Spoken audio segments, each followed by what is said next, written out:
Nous ne changerons ce monde qu'à la condition de modifier notre mode de vie, de changer notre façon d'agir au quotidien. Éclairons nos propres ténèbres, commençons par nous changer nous-mêmes. N'attendons pas de ce système qu'il nous donne les moyens d'en sortir. N'espérons pas de nos geôliers qu'ils nous remettent les clés de notre cage. Aucun élu, aucun messie, aucun leader, nous sommes celui que nous attendons. Nous sommes notre propre lumière, notre propre guide. Personne d'autre que nous-mêmes ne sait ce qui nous convient le mieux. Prenons nos vies en main.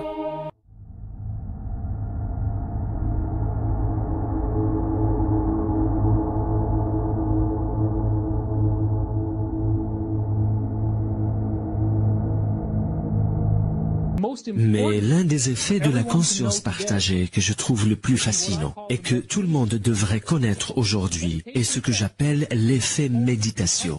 Le Maharishi était de ceux qui croyaient qu'il suffisait de réunir et de faire méditer dans la même pièce la racine carrée de 1% de la population mondiale pour influencer tous les habitants de la planète. Ce qui est certain, c'est qu'on a pu obtenir grâce à l'enseignement de Maharishi ou grâce à l'effet méditation, comme je l'appelle, une baisse des actes de terrorisme dans le monde de 72% par le simple fait d'avoir réuni 7000 méditants. Comment est-ce possible? Ce que je suis en train d'essayer de vous faire comprendre ici, c'est que des pensées de violence ont pu être contrecarrées par des pensées d'amour, de paix et d'harmonie.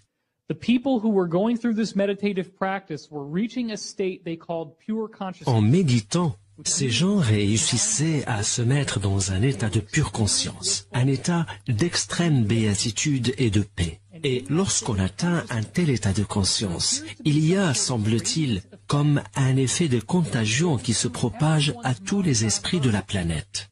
And as we change our own energy field, we are then able to make that consciousness change available to other people. In this 100th monkey syndrome they talk about, which is connection between people. Ce qui s'est passé, c'est qu'à chaque fois que les praticiens ont mené cette expérience, la paix devenait une réalité au Moyen-Orient. Les activités terroristes se sont carrément arrêtées. Le nombre des crimes a diminué. Les visites aux urgences ont diminué. Le nombre des accidents de la route a baissé. Et lorsque les praticiens arrêtaient de ressentir la paix lors de leur expérience, toutes les statistiques s'inversaient et tout redevenait comme avant. Les expérimentateurs se sont dit: bien, tout cela est peut-être dû à une coïncidence. C'est peut-être dû aux vacances ou à la pleine lune ou au nombre des gens dans les rues, plus élevé aujourd'hui par rapport à hier. Ils ont donc répété l'expérience plusieurs fois, mais à chaque fois, ils aboutissaient au même résultat. À vrai dire, ils ont pu déterminer le nombre de gens nécessaires pour ressentir la paix afin que celle-ci devienne effectivement une réalité dans cette partie du monde. Et voilà ce qu'ils ont découvert. Ils ont trouvé qu'il suffisait d'avoir la racine carrée de 1% de la population qui ressent le sentiment de paix pour que la paix devienne une réalité. Then again, I talk about one consciousness. I'm not talking about one clone kind of bland, everyone the same consciousness. Absolutely the opposite of that. And one way of seeing how much we've come along the road to understanding this idea of connection and expressing the uniqueness of all possibility is how much we do that and how much we are clone-like, just following the one in front, sticking to the norms, never stepping out of line. Now, we've become clone-like, not because of oneness, we're all the same, because that's what oneness is about, but because we have disconnected from that infinity of all possibility, which we can play with and move around and get different points of observation from, and we're just playing and expressing and getting infinite joy from the infinite possibility that's there, and instead we've allowed ourselves to be suppressed into a fractional area of possibility. You know, so that's when we become clone-like, That's when we all act the same. That's when we become sheep. There's no contradiction between oneness and infinite variety, infinite diversity, which is what oneness is. So we can open our minds to multidimensional levels of awareness. It doesn't mean we're going to psychically bloody see everything. Oh, I've just seen someone over there, look, and all that stuff. But we are accessing that level of awareness, and therefore our point of observation of this reality is coming not from in this world. When you're in this world and of it, then you're buggered, really, because all you've got is this world to tell you what reality is and who you are. When you open your consciousness and move your point of observation, you are in this world physically, at least as a projection, but you are not of it in terms of your point of observation. And they're the people that stand out in society.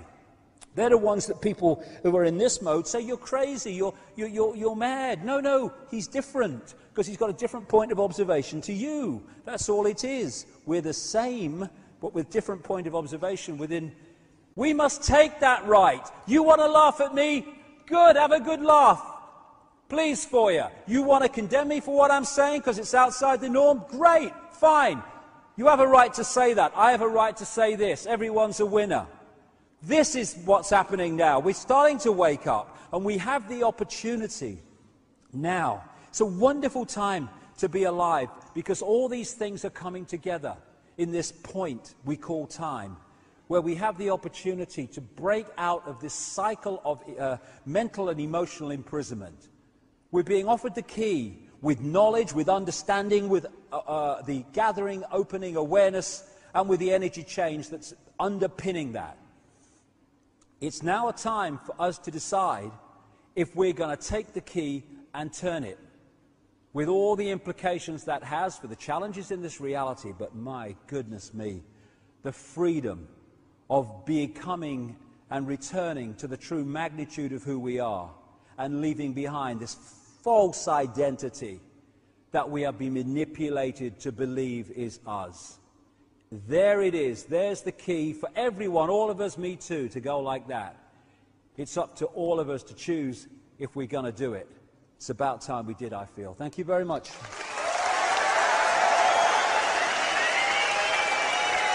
Thank you. Thank you.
Say